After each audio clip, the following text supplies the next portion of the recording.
everyone, and welcome to episode 8 of the Link Through Social podcast, your go to source for everything social media, digital trends, and the rapidly evolving world of AI. I'm your host, Paul Wright. Later on in the show, we're very happy to have the founder of GROAS, David Pourquery, join us.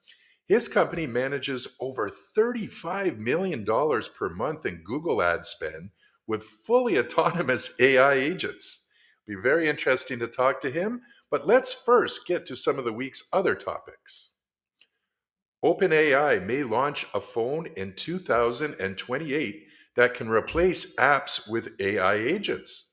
It seems smartphones in the coming years will not require the apps and will do almost every big task on your behalf. According to a new report, Sam Altman's OpenAI is working on a new kind of smartphone that could completely change how we use our devices.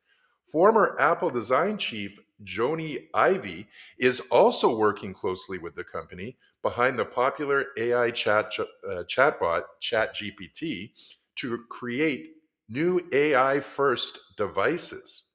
According to popular tipster and Apple analyst Ming-Chi Kuo, OpenAI is planning an AI agent phone that focuses on getting things done rather than making users jump between multiple apps. Very interesting.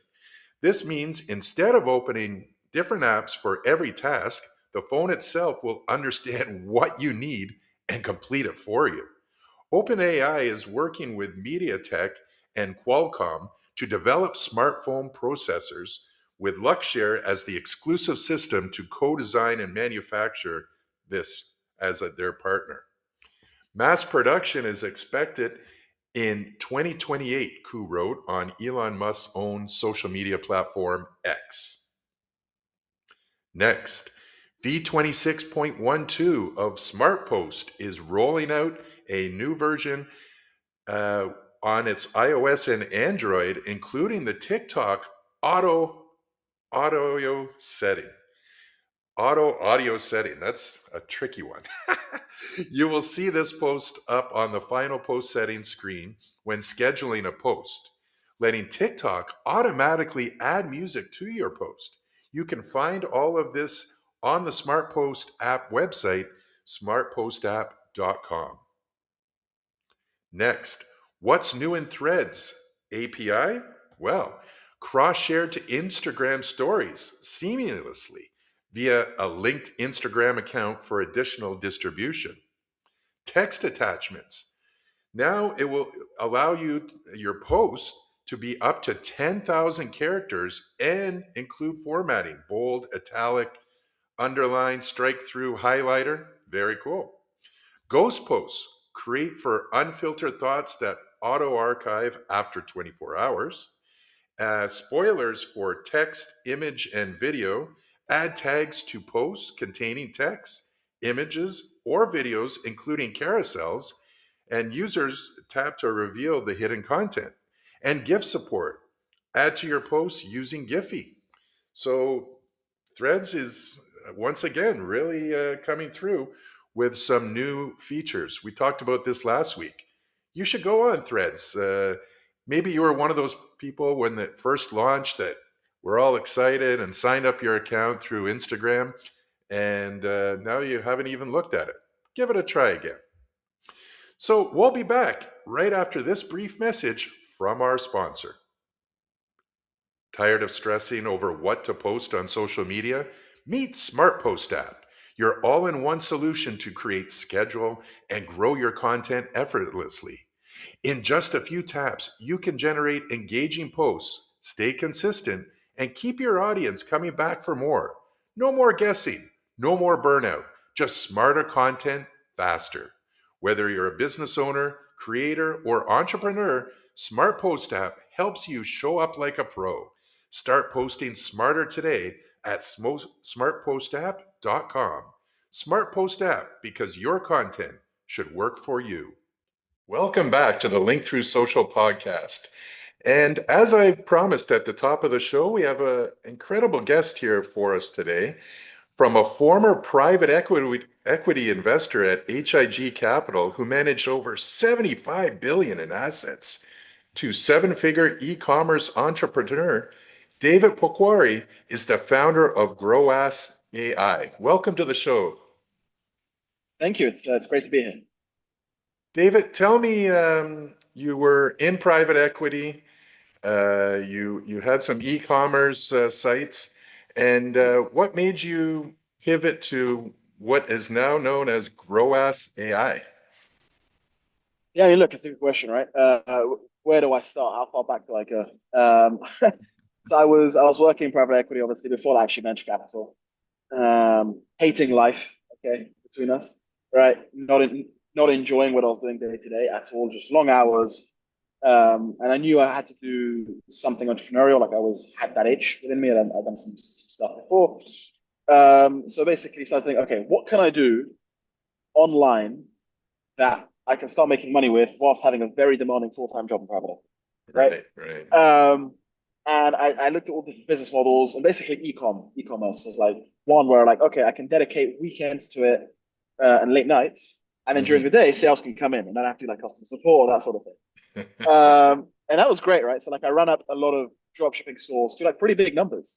Um, what you see and realize when doing e-com is that the margins are trash, right? Yeah, Like they five to really are. ten percent. Yeah, 5 to 10% net margins. This is Yeah, doing if you're doing dropshipping. If you're doing branded, like maybe more. But anyway, so like, okay, this is just not enough to leave a job in private equity for obvious reasons. hmm. So during this period, by the way, I got very good at Google Ads, Meta Ads, all this sort of stuff. Okay. And I started to see things in Google Ads. I'm like, huh, there's some things here that I would do differently. Like there's Mm. some things that are included here that would really benefit me that maybe I could build on top of Google Ads that could Right. benefit other people. And then, long story short, that's sort of what led to GRAS. And it started off as a little SaaS, like a little recommendations tool that people used to use. And now Yes. we've evolved into a lot more.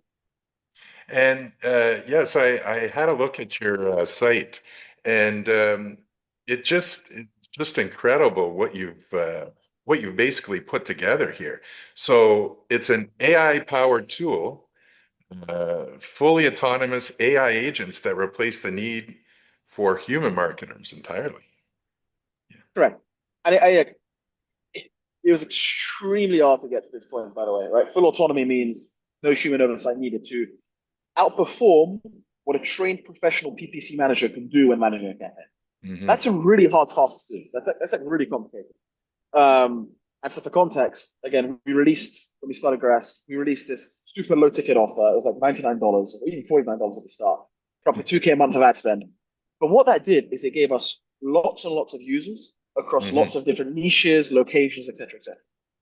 And that gave us the training data, train our own custom models to basically build towards full autonomy. So we had this little SaaS thing. It was great. I mean, it was pretty unimpressive. It did do some stuff around dynamic landing pages, etc., etc. But yeah, basically that prompted a 6 month rebuild towards, okay, how can we go from a tool to now this online team effectively? It's like an online team Yes. of agents that run your campaigns. Right. And that was really tough.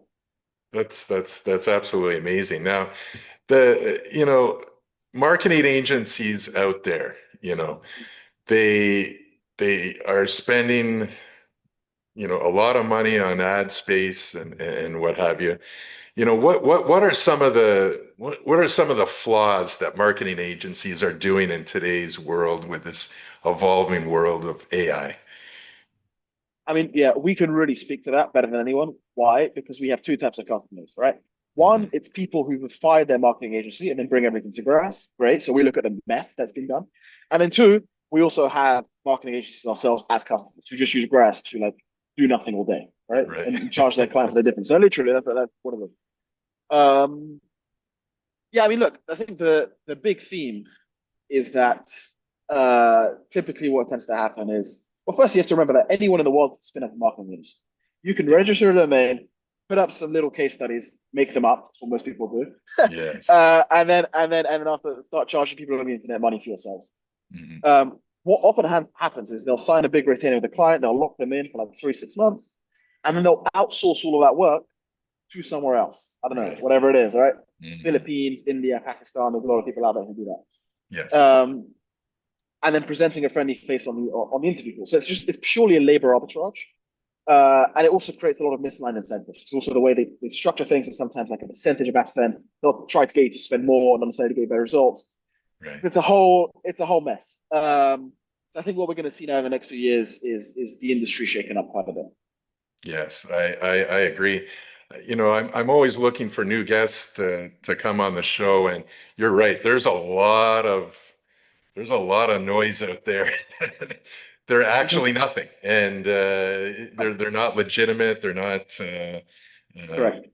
actually out there helping people and that. So when we came across each other and connected, I thought this was a great person to have on here because this company that you've developed is absolutely amazing. And what are some of the things in the near future that you're looking to expand with?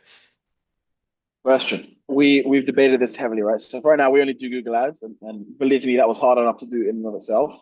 I can imagine. Um, Now, actually, the thing that a lot of agencies might do is SEO as well. So they'll do PPC and SEO.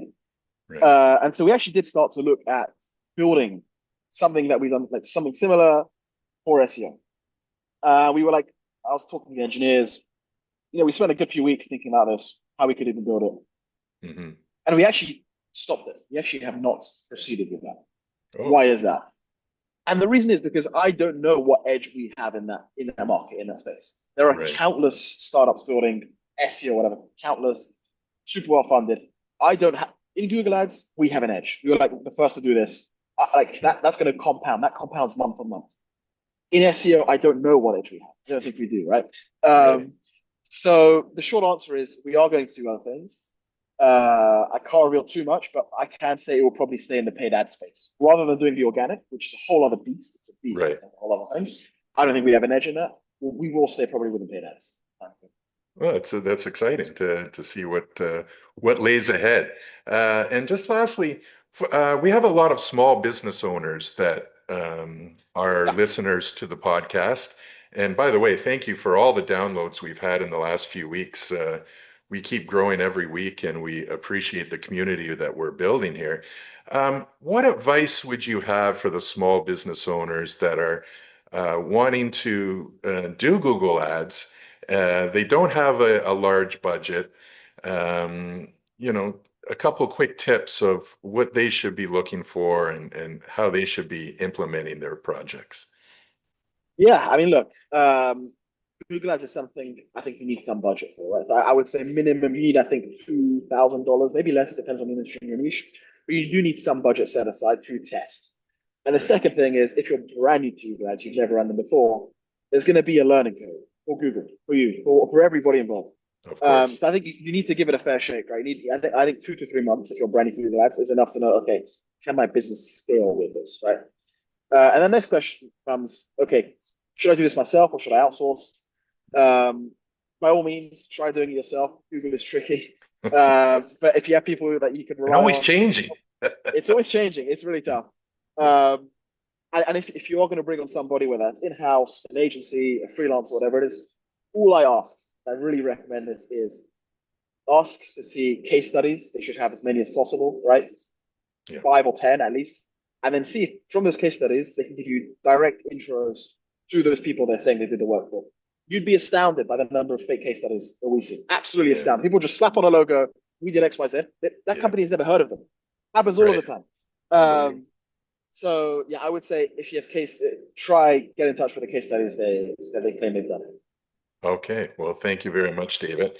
So AI runs your entire Google Ads account. GROAS.ai is your website.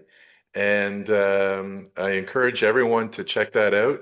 And if they have any further inquiries, I'm sure through the website you can reach out to David and his team, and they'll get back to you. Appreciate you having you on the show today, David. All the best, and perhaps we can reconnect again down the road. Thank you. Yeah, it was a pleasure. Hopefully we do it again. Thank you. Well, well, that does it for another edition of the Link Through Social podcast. I remind you, go on linkthroughsocialpodcast.com for all the links of where you can listen to the show, as well as our socials. And for those who have been watching on YouTube, we've had an amazing amount of views. We really appreciate it. Just one favor, if you're on our YouTube channel, please click subscribe so you'll always be alerted for new episodes. And it will really help us build this community together. So until next week, that's it. Another edition of the Link Through Social podcast.